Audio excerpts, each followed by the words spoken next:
What is going on, everybody? Welcome back to another episode of the Coach Steve Show podcast. Today, we're going to dive into some Auburn football because there's been rumblings, rumors, rumbling, bubbling, stumbling things going on there with the Auburn football program with Coach Bryan Harsin. Reports swirling around. Is he going to be there by the end of this podcast? Will he be there next week? Will he be there tomorrow? Who knows? Swirling of reports that they're meeting athletic directors, chancellor, school board about should they get rid of Bryan Harsin after 1 year, after their one tough year. We'll dive into some rumors, reports. And so I've talked about this before, but the big question mark is should they have kept Gus Malzahn with all the money they're paying him to leave? What he accomplished at UCF in his very first year and the recruiting class and everything else.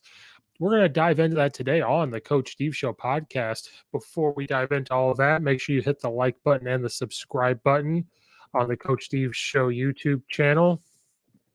And then follow the podcast wherever you listen to your podcasts. And then please rate it, review it, be a friend, tell a friend, all that good stuff. Please and thank you. It helps the algorithm that I just don't understand, but it helps all of that.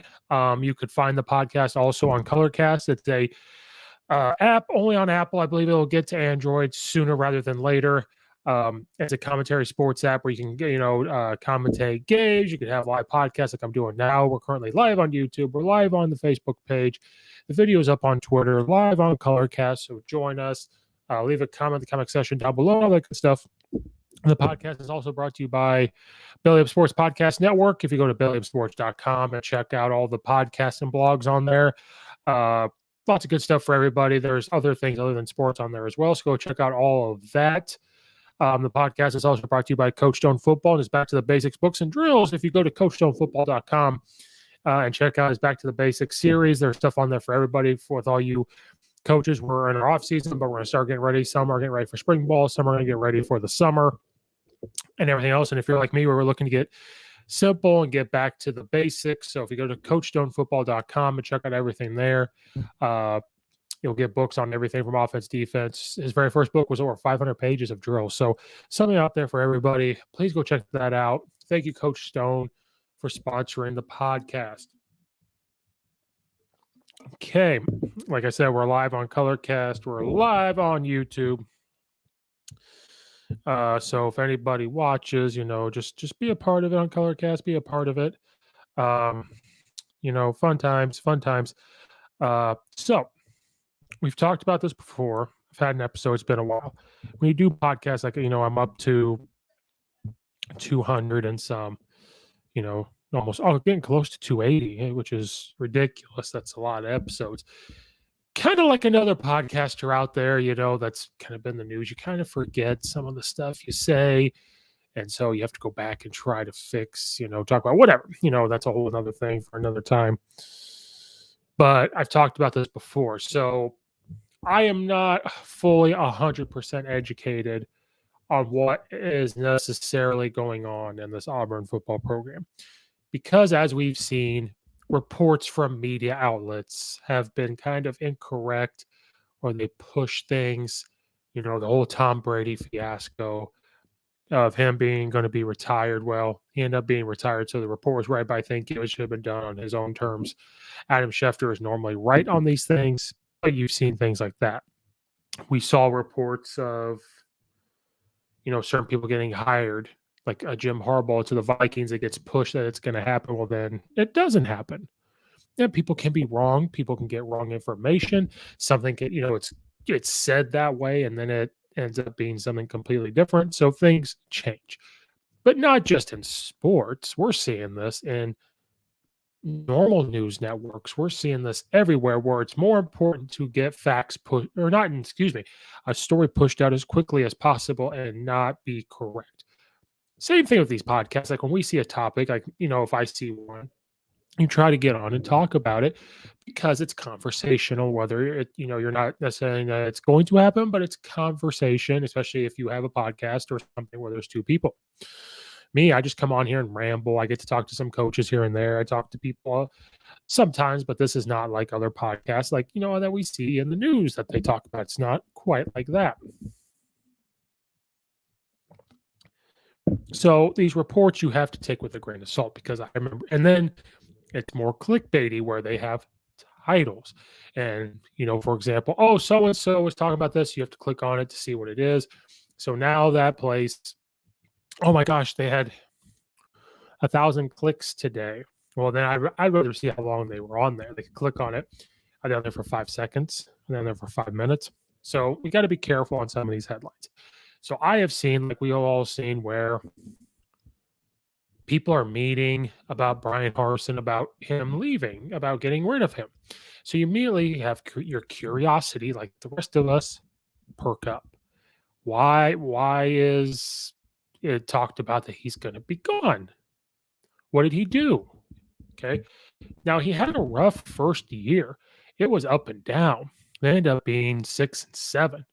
And according to some Auburn fans, that's on grounds for like, what the hell's going on? Get rid of, because there are some people out there that think Auburn is an Alabama, a Clemson for the past couple of years.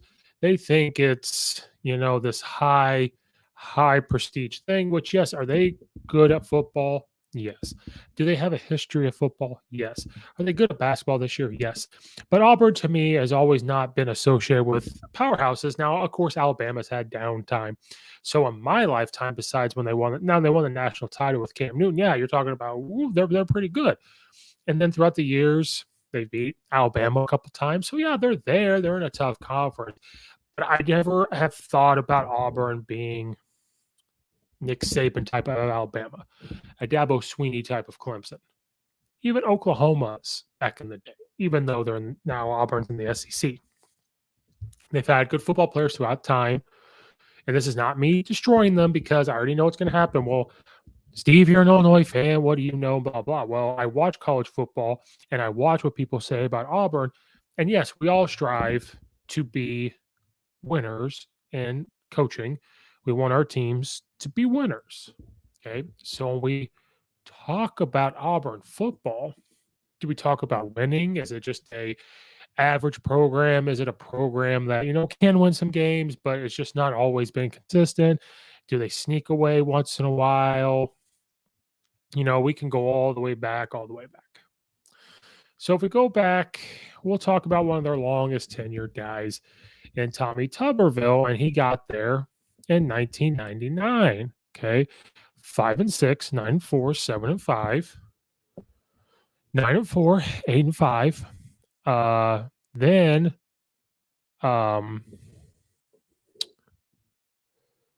they went 13-0 later on, won a big time bowl game. So he got to turn around there and ended up going 13-0. Pretty good. Then they go 9-3, 11-2.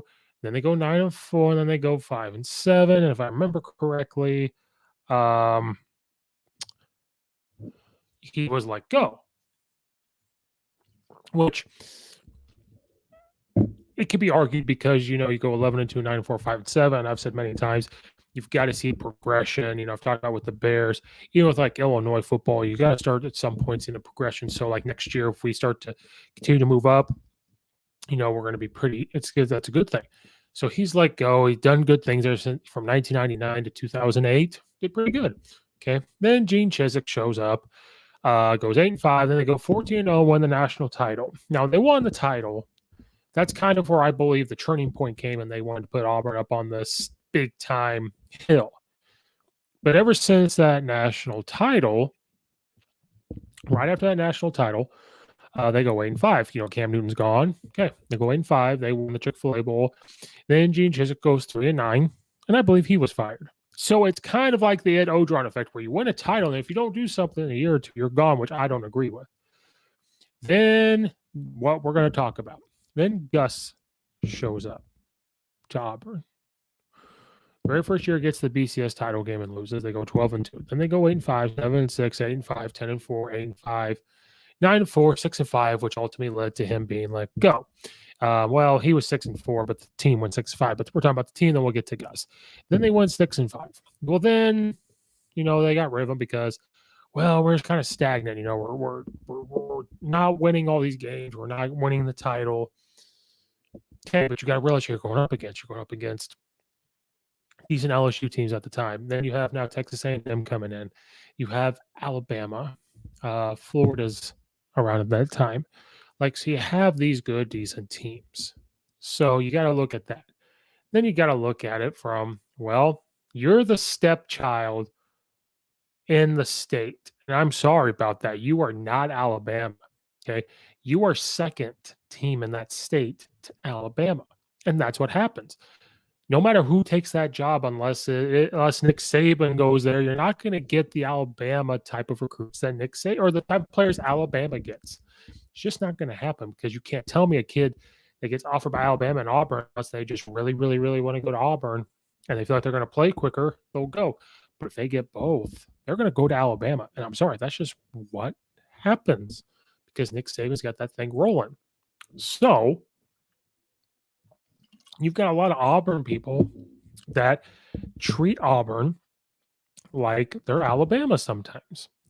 Kind of like some Michigan fans that still think that, I mean, it is a great college football job. Michigan's top tier, but they haven't been what they were. And, they haven't won a championship since 1997. They've been good here and there, but they treat Auburn like an Ohio State type. They treat it like all of that because they win the BCS national title in 2010. Okay. I don't know when the last time that might have been their first championship. Have they now won a championship? Okay. It's been a long time.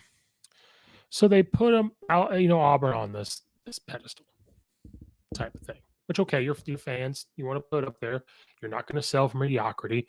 Us Illinois fans want Illinois to be very good, but we also are understanding. So I know we would kill for a record like that. I understand it. Okay. But we also have to be realistic in that you're not Alabama. Now, you a really good football team, have had good football players. Absolutely. Have you been a good football team? Yes. Record speaks for itself. Those are pretty good. Those aren't the staggering, going 10-0 or 12-0, 11-0 all the time. But you see a lot of 11-2s in there. There's 10-win seasons or 9-win seasons. To me, that's a success. But people at Auburn, some think that when they win 9 games, when you take this job, you are expected to come in and win 11 games. Well, what are you talking about? Look at the schedule you have. The recruiting hasn't quite been there. Like I said, you're going to lose recruits to Alabama. You're going to start losing recruits to other SEC schools as more of these big-time coaches. I guarantee Lane Kiffin will take them. I guarantee Mike Leach is going to start taking some. So you got coaches coming into the SEC, so it's going to be tough on Auburn, especially when you're the second team. Let's say you got Georgia taking guys. Kirby Smart's going to take them. Again, though, I'm just putting that out there that it's okay to win 9 games, 10 games, 11 games. Okay. People looked at this 6 and 7 year with Bryan Harsin as a complete failure at Auburn. I heard it. Some podcasters or reporters that I, will listen to or read, some have respect for. It was a failure. First year, you're not dealing with your recruits. Some had left because of this transfer portal, the schedule. Now, it was just an inconsistency. I think it was how they lost games. They were winning, I believe, 23 against Mississippi State, and then they don't score for a long time, and Mississippi State comes back and wins. You're close to Penn State, and you lose to Penn State. So I think it's the way Bryan Harsin was losing. But again, sometimes you kind of get a pass on your first year. 6 and 7, sometimes you get a little bit of a pass because you're dealing with guys you didn't recruit, new coaching staff trying to gel. So, but a lot of people thought this Auburn year was a complete, utter failure with him. Now, I've talked about it before, so that's why it's almost a repeat podcast here. It's almost a repeat thing because I said this. After the 6 and 7 year, then we look at the guy that they are paying, I believe, $21 million to leave. We are all in the wrong business. I immediately should have went to college coaching and prayed and worked hard and became good because to get paid $21 million to Gus could have went to UCF and said, hey, pay me $5 to be the head coach for a year. And he still would not have a problem with his mortgage, his car, kids' education, anything else, because he is still getting $21 million from Auburn. That is insane.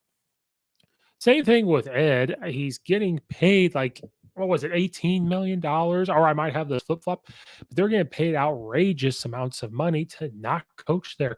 Ed doesn't have to coach for a couple years, and he's getting like Ed never has to sit there and coach again because he's getting $18 million. Now I know they like to say it's not about the money, but if it wasn't about the money, they wouldn't take the payout. So they're paying $21 million. So then we look at Gus. Gus then takes the job at UCF.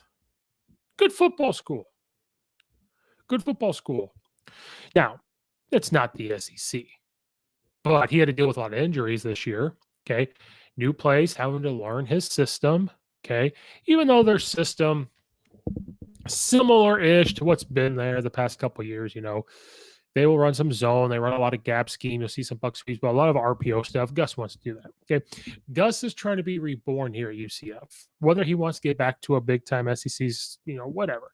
He kind of wants to build it up into a powerhouse, I think, especially because they're joining the Big 12. So maybe in Gus's mind, like, yeah, maybe one day I'll go to the SEC. But about UCF, which is a good football school, we're heading to the Big 12. We're going to be in a Power 5 conference, technically. So he wants to build it up. He went 9-4 and won a bowl game. So I know, again, it's not the SEC schedule, and that's what's going to come back to where, well, he did better. And remember, who did they beat in the bowl game? Florida. They beat Florida. Now, Florida was in turmoil. Florida was flipped upside down. But they still beat Florida.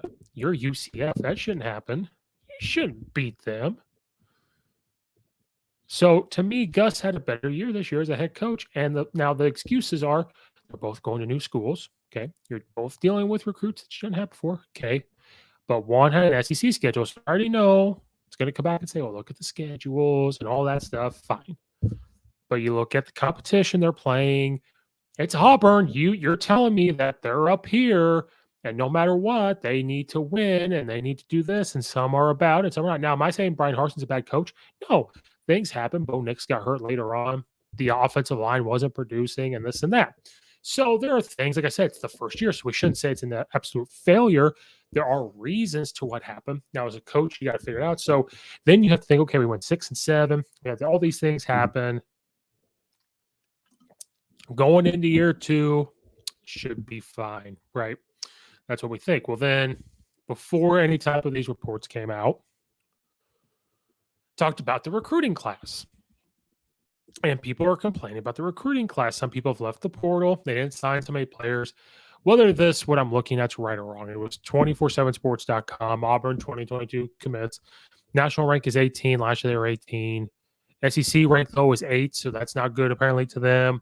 They're not getting the same caliber type of players. They're not getting all these 5 stars. They're losing linemen. They didn't, sign enough offensive linemen, I guess. I'm reading reports of fans and people that talk about them. So they're not addressing the problems that they have, which was their offensive line. What kind of playmakers do they have? You lost Bo Nix. Now he's going to Oregon. You're going to need a quarterback. So there's these reasons and everything else. So that doesn't start off well. Well, then all of a sudden, a report comes out saying that they're either going to let him go. Well, why are they going to let him go? Well, apparently it's toxic.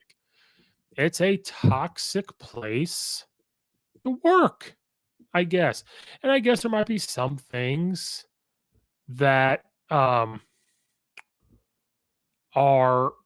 happening off the field, but I don't really want to talk about all that because who knows whether that's true or not. You don't talk about that until it's actually proven, it's come out, and there's evidence, and I don't know everything. But apparently, one reports that Auburn Tigers football coach Bryan Harsin, they're talking about getting rid of him. Well, why? Well, there, reports of having players come out and say, it's toxic work, talking down on him, but then some players are coming out saying, well, these players that he is saying things to, it's called tough love. He's not doing anything wrong. One of it was what to know about the future. This was for February 5th. Future of Auburn coach Bryan Harsin remains in flux at the school's outgoing president has indicated it's moving quickly to make the appropriate decision. Harsin has come under scrutiny by the university amid the exit of 20 players and 5 assistant coaches. And then they put in here, because they like to put this in here, went 6-7. 5-game losing streak to end the season, and he is out of the country on vacation as university officials determine the best course of action. So he's not even here.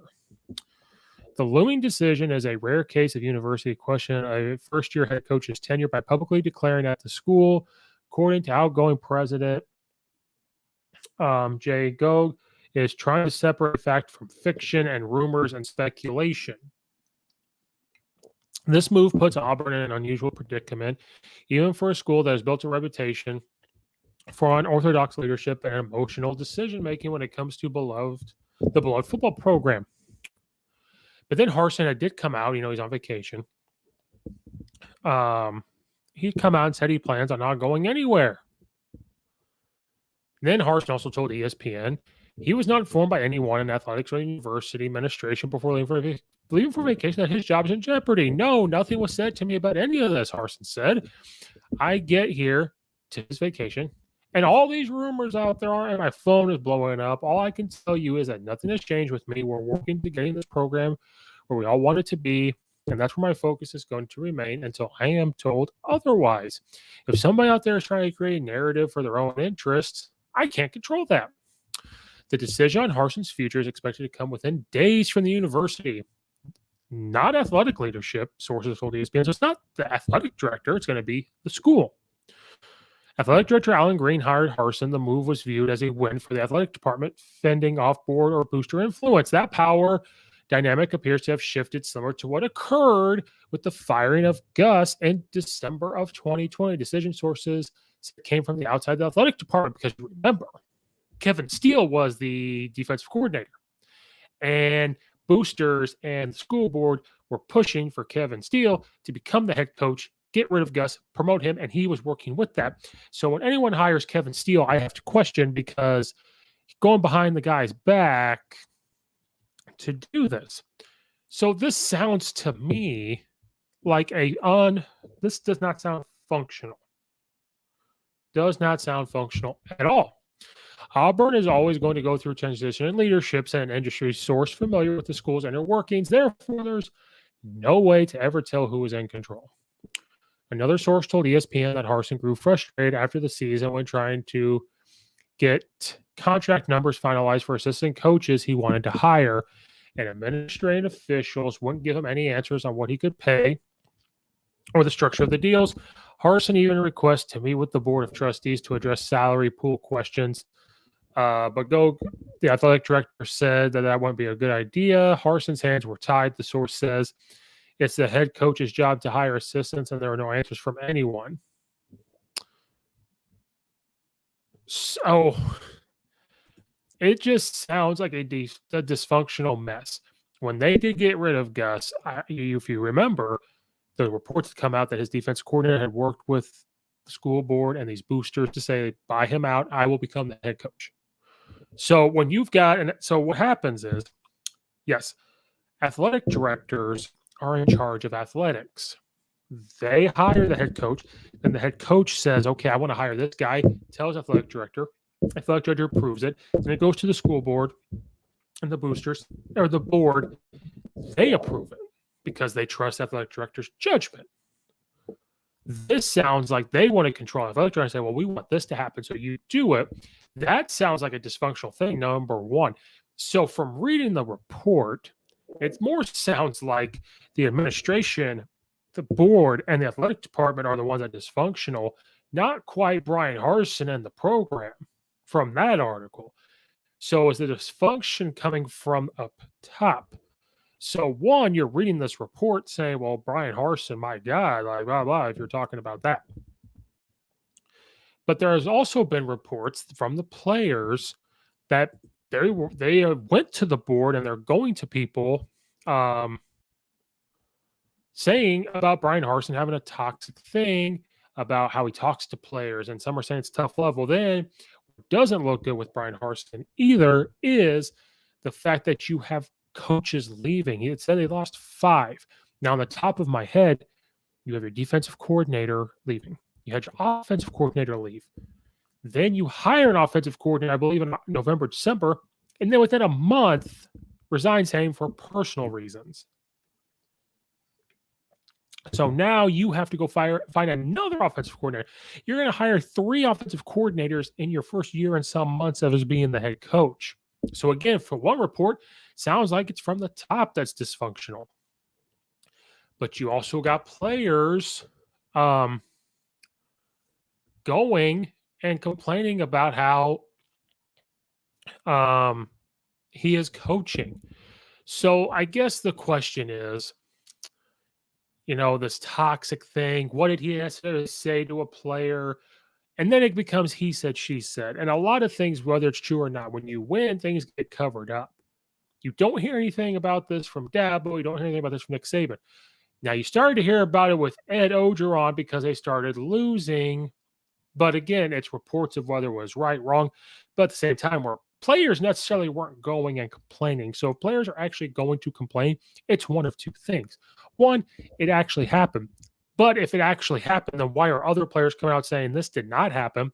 This is actually what happened. The coach is doing tough love. So now you're like, well, wait a minute. Who's right? Who's wrong? Who's lying? Who's not lying? Then another reason why these players are going up is because maybe they're not playing much. So then it starts to become coaching. We have to adapt how we coach because coaching the kids are not the same like it was when we all played. I like to think my generation, maybe a generation, after me, could handle hard coaching, but nowadays it's different. Some kids can handle the old school ways of coaching, some cannot. So is he letting pressures from the outside start to affect him? And maybe he is coaching outside of what he normally does and it looks bad. Is the pressure of being at Auburn and this recruiting class getting to him? Is this true? Or are these players just not happy with him? And so they're like, well, let's get him gone. Let's be soft-minded. Let's go and complain to somebody instead of talking to the coach to figure it out. Because I'm telling you right now, I've told players this from coaching. 99% of the time, if not 100% of the time, but I always gave them the 99%. If there's a problem, me and you can figure it out. Me and the assistant coach and you can figure it out. We don't need to bring parents in. We don't need to bring administrative in. We can figure it out. Playing time, how it's going, what can we work on, all that stuff can be figured out. So these players complaining, whether it's true or not, but this does not look good because it's hard to sit there and say, why are they doing this? Because going back to it, did we ever see this happen with Gus at Auburn? No. Gus won games. Gus beat Alabama 3 times. He was a thorn in Nick Saban's backside. And we'll get to why probably they should have kept him. So this does not look good. So now Auburn just looks like a mess. It looked okay because of their basketball team's doing good. Pearl's coming in. They're giving him the money. But then you got this Bryan Harsin thing after 1 year. So now it's talking about getting rid of him. And here are some examples. Here's things that could happen. They could fire him and they'd have to pay him $18.3 million as a buyout. So you're going to pay Gus $21 million to leave or $16 million, whatever it was. Now you're about to pay, if you fire him, to pay him $18.3 million. If this happened, that would mean the school has committed to nearly $40 million in head coach buyout money alone over the past 14 months. They'd have to pay him $9.15 million in 30 days and then 4 more quarterly payments starting July 15th, according to his contract. Here's a second option in this report. Attempt to fire Harsin for cause would almost assuredly he met with a legal counter. So they could try to fire him and say they fired him for cause, but what's the cause? And he would turn around and sue them. And you're going to spend all that money. Bring Harsin back. Every minute that ticks by, it seems less feasible. With the ongoing president declaring that a decision needs to be made, the school went a long way towards blocking any path to a return. Can recruits commit to a coach who might be heading into 2022 on the firing block? It'd be a long and awkward dance attempting to pretend that the last 48 hours did not happen. And then it talks about how did things get bad so quickly. Because this isn't Boise, Idaho anymore. This isn't it anymore, okay? Harsin hired two longtime SEC coaches, former Vanderbilt coach Derek Mason and former Georgia and South Carolina assistant Mike Bobo as his defense and offensive coordinators, respectively. He fired Bobo after one season, and Mason left for Oklahoma State. Okay. It's hard to believe that just over 2 months ago, the Tigers were a play away from upsetting number 3 Alabama. Given the importance of the school place in the rivalry, might have earned Harsin's contract extension, but a 24-22 loss in 4 overtimes, the Crimson Tide was the 4th of his 5 straight defeats to finish the season. The validity of Harsin's coaching staff, he has had 5 coordinators in just 14 months on the job. And the recent mass exodus of players have raised concerns about the foundation of his program. People familiar with the situation say Harsin has alienated assistant coaches, players, and others inside athletic departments. His critics say he didn't do enough to build relationships with key boosters and donors and didn't seem to embrace Auburn's traditions. In May, he skipped 1985 Heisman Trophy winner Bo Jackson's charity golf tournament, leaving 2 assistant coaches to speak in his absence, which peeved several big donors. He doesn't place real value in the history and tradition of Auburn, a source told ESPN. If you're a new coach, especially an outsider, you'd think you embrace those things. Some of the players who have criticized Harsin on social media said he didn't do enough to develop relationships with them. Others have defended him. Former linebacker Chandler Wooten, the team's second leading tackler last season, wrote on Twitter, "We didn't need a best friend. We needed a coach. That's what we had."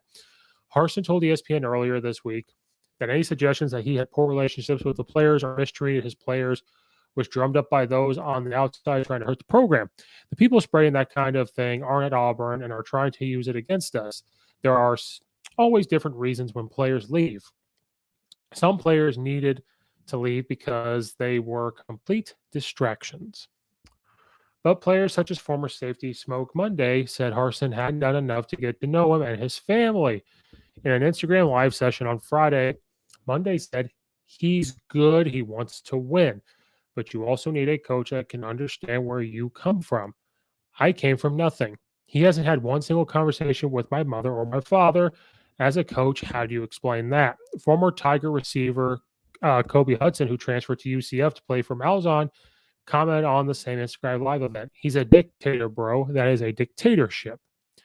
Harsin's critics said that along with failing to win over the entire locker room, he doesn't have a good plan for recruiting, and he didn't immerse himself in it this past year, nor did he spend much time in high schools in Alabama and neighboring states.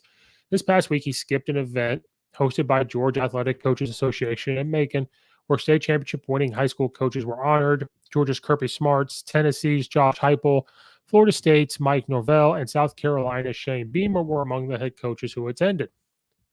It's not a good look to the high school coaches, a Georgia high school coach said. Auburn isn't but 2.5 hours away. Auburn's recruiting class was ranked number 18, according to ESPN, but 7 SEC teams were ranked ahead of them, including number 1 Texas A&M, 2 Alabama, 3 Georgia.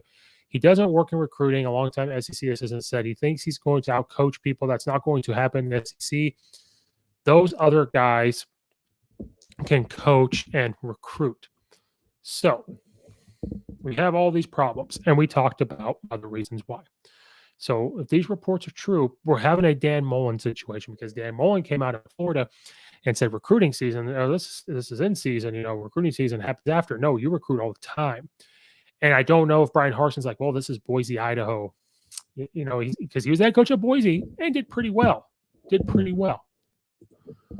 While he was at Boise, he won a lot of games. He coached there from 2014 to 2020, where he had a 64-17 record while he was there. That's a pretty good record. But this is the SEC. Now, again, we talked about Auburn and it being high stakes, but at the same time, it is an SEC school. You have to recruit. And then if people are getting mad, because another thing you have to do as a head coach, and that's why you see some people go to the NFL, that's why Jim Harbaugh probably talked about going to the NFL, is you do have to talk to boosters. Sometimes you don't necessarily have to kiss their ass, but you have to talk to them. So if there's fundraisers, if there's something going on, you as the head coach should probably go unless something really is outside of your control. And take it from me, being an Illinois fan, getting Lovie Smith to us was a slam dunk. or a big splash sexy hire because it's a guy that can get guys to the NFL. It's a guy that coached in the Super Bowl. It's a guy that you think could recruit. And I'm not saying Illinois necessarily produces these big time athletes like a Texas, Georgia, Florida, but a lot of Illinois players are here that are good that leave. And one knock on Lovie Smith was he didn't come into the high schools. So I can sympathize with some of this Auburn stuff when you see reports of, well, he's not going to the high schools in the state. You have to battle with Alabama to try to lock down the state, but guess what? Somebody does not run from that. You run to it and try to win a state. Yeah, it's tough, but that's what you have to do. So if these reports are true, then not a good look. And it's not a good look when you fire your offense coordinator after year one. So maybe you guys didn't get an agreement. If you think you're going to out-coach people, you're wrong. Players win games and coaches can lose them. So you got to recruit. Now, the player relationship thing, that one's a little in a gray area where we're not there. We don't know. Is it because these players aren't playing? Are these the guys that don't start? Are these the guys that, just felt like they need to stay at Auburn and not follow Gus? Okay. So you never heard about this stuff with Gus Malzahn. Really, I don't really remember reports of this. Where Gus's downfall came, I guess you want to talk about sort of his downfall that led to this was you get to the national championship game your first year and you don't get back. Now, it's tough to get there, but it's kind of like my Chicago Bears in the 2018 season when you win. If you do that right off the bat, then the pressure is on, baby. It's on. And then the other thing with Gus is, as the years went on, he tried to hire offensive coordinators so he could be the CEO. But the problem is, Gus is a play caller at heart. So there were times where he'd get a guy and say, okay, you're going to call plays. And about halfway through the year, I'm going to do it. And that just does not bode well. Then they try to adapt the offense because if they weren't necessarily winning the SEC, getting to where they needed to be, he tried to make tweaks to say we can do this to combat this team and kind of got away from what they really were doing, especially when he first got there, the buck sweeps, the powers, the counters, quarterback runs, quick screens, quick passes, all that good stuff. He tried to get into, different offenses as it went on, and you saw, especially the last year he was there, a year and a half, they started to go four wide when he brought in a new offensive coordinator, and they went four wide, and they started to try to chuck it all over the place. And then sometimes they bring it inside, and they kind of got away from what Gus is known for and what he can do. And I'm not saying you have to keep the same offense every single year. You can keep your identity. And another thing that kind of hurt Gus to some people was the recruitment of a quarterback. He's supposed to be this offensive guy, this quarterback guy, and it was just the recruiting of that. So some things had led to that. But I also don't remember this type of stuff happening. I don't remember players coming out saying that Gus doesn't build a relationship. I don't remember hearing, this and that. What I do remember from Gus is he did win games, lost some he shouldn't have. I do remember him beating Alabama 3 times. I do remember him putting up good offensive numbers until he tried to overcoach, and he should have just either let someone else call the offense, or he should have just took it and never gave it up. Because that's what he does. That's what he can do. That is what he can do as a coach. He's a pretty good coach. I mean, in 10 years of being a head coach, he's 128 and 86.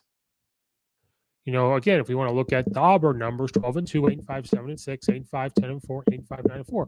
Then he goes 6-4, but they paid him, $20 million to leave. But then he goes to UCF, and whether it's true or not, they post how this is like the ranked best recruiting class they've ever had, apparently, at UCF. According to reports of the UCF, they were ranked 52 overall, but in their conference, they were ranked 3rd, which is pretty good. And last year, they were ranked 58 nationally ranked, so he got them up to 52. So apparently, it was their best recruiting class ever. So he came in and won, apparently recruited well. People talked great about him. He didn't have coaches just leave. It's one, and go through these coaches. So it just sounds to me like the entire Auburn thing is a complete disaster. But if these reports are true, whether it's Bryan Harsin saying it's the outside people, but then you have to think about, if it's outside talking about it, why are they talking about it? Did things similar to this happen and they're just stretching the truth a little bit? Things similar to this were happening.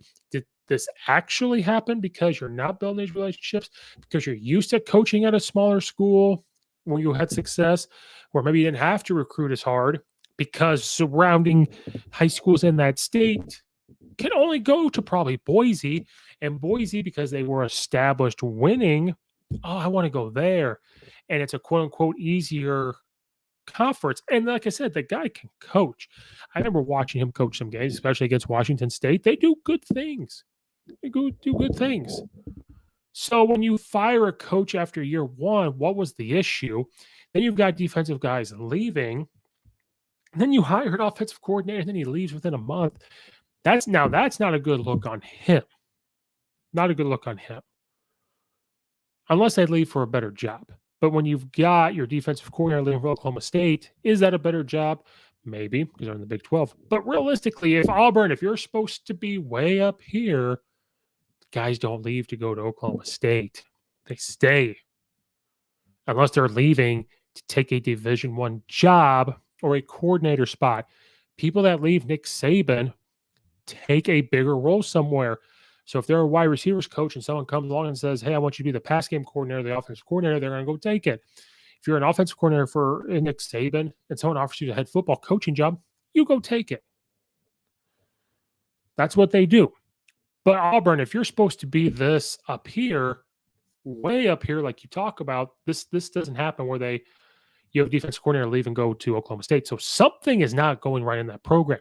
So should they, I've talked more about Bryan Harsin and Gus. Should they have kept Gus? Absolutely. Absolutely. I think they should have because of what's happened. At the time, I'm like, okay, Gus needs to hit the reset button, get UCF to win, fine. But when you look at what's going on here, this never happened under his watch. Where Gus screwed up was the offensive coordinator hirings, him taking it back over, and all that stuff. So Auburn is in a pickle. They have a good basketball team. They're giving Bruce Pearl anything he wants at all. And they are in a terrible spot football-wise if this is going on.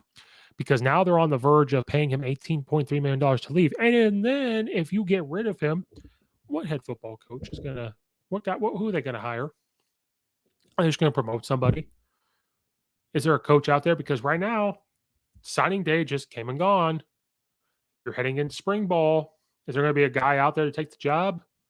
Is there going to be a safe hire? Because here's the problem. If this stuff is actually going on in the program, do you trust, as a fan, do you trust them to hire well? If this all comes out and there's proof and this is all true, he doesn't talk to the players very good or like treat them well. He's not building relationships, which is all part of coaching, then he's in the wrong business. I have a hard time believing he doesn't build relationships coaching. So some of this I have to take with a grain of salt, but it's not a good look if you've got, high school coaches saying how he's not there, kind of like what happened with Lovie Smith in Illinois. You never heard about Gus. Gus was trying to out-recruit there. He didn't get the quarterbacks though, but he was trying. I think Gus should have stayed because he beats Alabama. He beats these teams. Bryan Harsin didn't do it in year one. Now, I gave him the benefit of the doubt because it was his first year.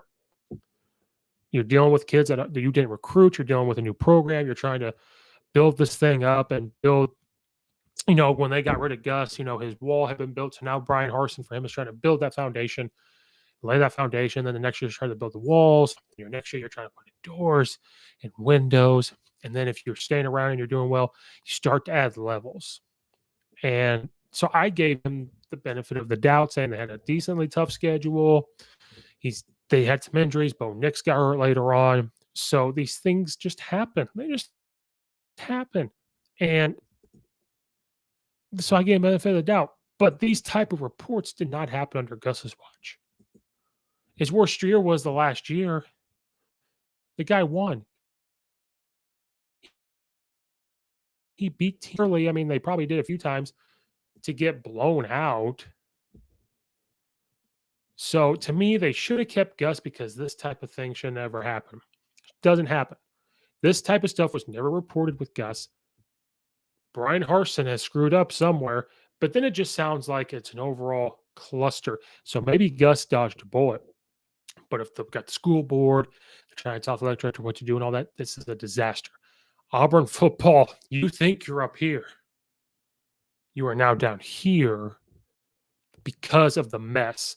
Because if these reports are true about, the school board telling the athletic director what to do, that's not good. They're trying to control the athletic department. That's not good. The only thing that can save Bryan Harsin is if it's true that he tried to pay these assistant coaches and that's why they left. But it's not a good look either when you go through 4 of them. Not a good look because of where they're going or why. You fire one after year 1. You got one going to Oklahoma State. One saying personal reasons, which is probably true, but it's a little fishy. So Auburn, you are in I'm praying for you next year. You are not in a good spot right now for next year. And I think college football is good, when you're competing, because it was fun to watch Gus's teams do that. UCF will be on the rise. And with this debacle, because if you get rid of him and you're paying all that money, what kind of money are you going to have left to pay assistant coaches? What kind of guy are you going to get to run the program? What kind of guy is going to want to go there? Because remember, not every head football coaching opening is the one for you. So a guy out there in college football wants a head job. But after reading this and seeing this, do you think a guy that's an offensive coordinator right now or a defensive coordinator somewhere, if they're having a decent team and Auburn comes calling, normally you'd be like, all right, I'm in. Now they're going to call and you're going to be like, let me talk. Let me get back to you. I have a good thing going as an offensive defensive coordinator. Do I want to go deal with that mess? Do I want people going behind my back and doing all that stuff? That's the problem where Auburn football is right now. And I feel bad for them because college football is good when they're good. When they're good, the SEC is good and good things happen. So in all, they should have kept Gus. Be careful what you wish for. The grass ain't always green on the other side. And sometimes what you have is a good thing. Don't give it up just because you think something else is better out there. All right. That wraps up another episode of the Coach Steve Show podcast. Remember, like and subscribe to the YouTube channel. Check out all the other episodes.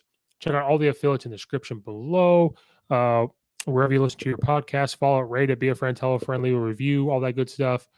Trying to get some football coaches back on to talk. I'm going to have to sit down and relook at this podcast and see what to change, what to do. So changes might be coming. We'll see. Thank you guys so much for listening. Again, go do all that stuff for me. This has been another episode of the Coach Steve Show podcast. And like Bryan Harsin, we are flying out of here.